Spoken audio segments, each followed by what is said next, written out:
Okay, you ready for our story, Rainer? Uh-huh. Okay. Let's see, it's called A Terrible Lie. Adam and Eve, remember Adam and Eve? They were the first two people. They lived happily together in their beautiful new home. Remember that beautiful garden we talked about last week? And everything was perfect for a while until the day when everything went wrong. Have any idea what went wrong? No? Don't play with that, please. God had a terrible enemy. His name was Satan. Satan had once been the most beautiful angel, but he didn't want to be just an angel. He wanted to be God. And so he grew proud and evil and full of hate, and God had to send him out of heaven. Satan was seething with anger and looking for a way to hurt God. Wasn't that mean? He wanted to stop God's plan. Stop this love story right there. So he disguised himself as a snake. And he waited in the garden. What does a snake say? Now, God had given Adam and Eve only one rule. They had only one rule in the garden. Wouldn't it be nice if you only had one rule? Yeah. God said, don't eat the fruit on that tree, God told them, because if you do, you'll think you know everything. You'll stop trusting me, and then death and sadness and tears will come. It will be very sad.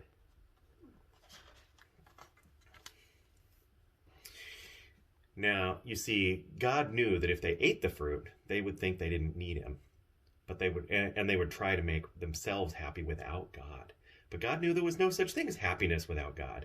And life without God wouldn't be life at all. So as soon as the snake saw his chance, he slithered silently up to Eve and he said, "Does God really love you?"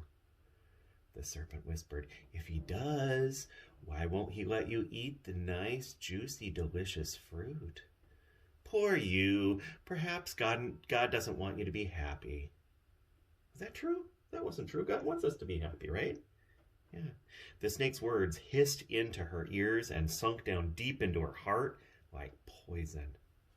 Does God love me? Eve wondered. Suddenly she didn't know anymore.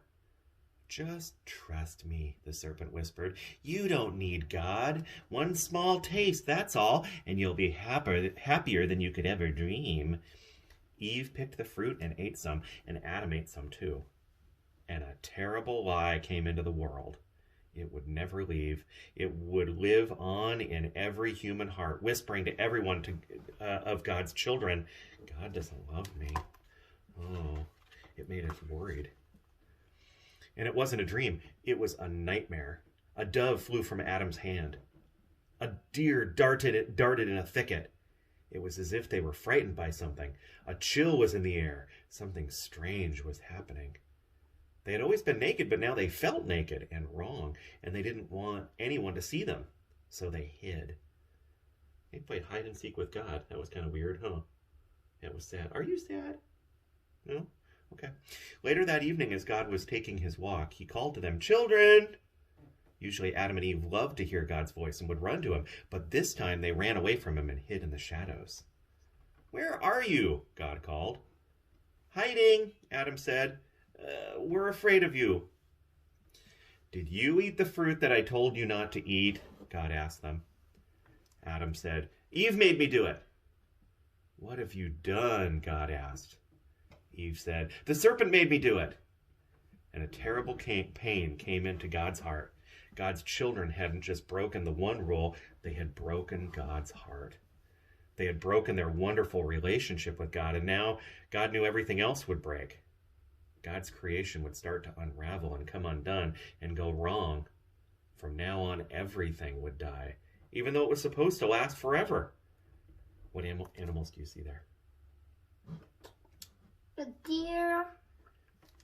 And that looks like something bitten. Oh, something bitten the fruit? And what's this up in the sky? A bird. A bird. Okay. Ooh, and what do we see here? Ooh, a giraffe, a lion, a rhino, a ostrich, and I don't know what the last one. The toucan. The toucan. You see, sin had come into God's perfect world, and it would never leave. God's children would always be running away from him and hiding in the dark. Their hearts would break now and never work properly again. God couldn't let his children live forever, not in such pain, not without him. There was only one way to protect them. You'll have to leave the garden now, God told his children, his eyes filling with tears. This is no longer your true home. It's not the place for you anymore. But before they left the garden, God made clothes for his children to cover them.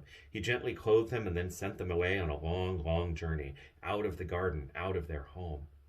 Well, in another story, it would be all over, and that would have been the end.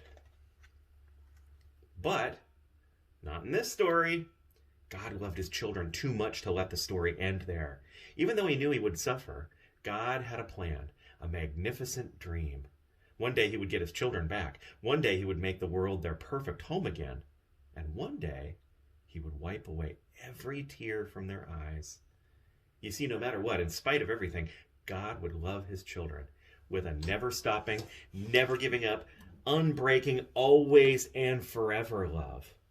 And though they would forget him and run from him, deep in their hearts, God's children would miss him always and long for him. Lost children learning for their home.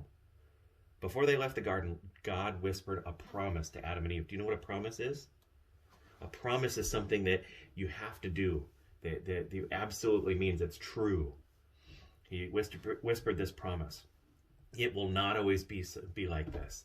I will come to rescue you, and when I do, I'm going to do battle against the snake. I'm going to get rid of the sin and the dark and the sadness and let you in.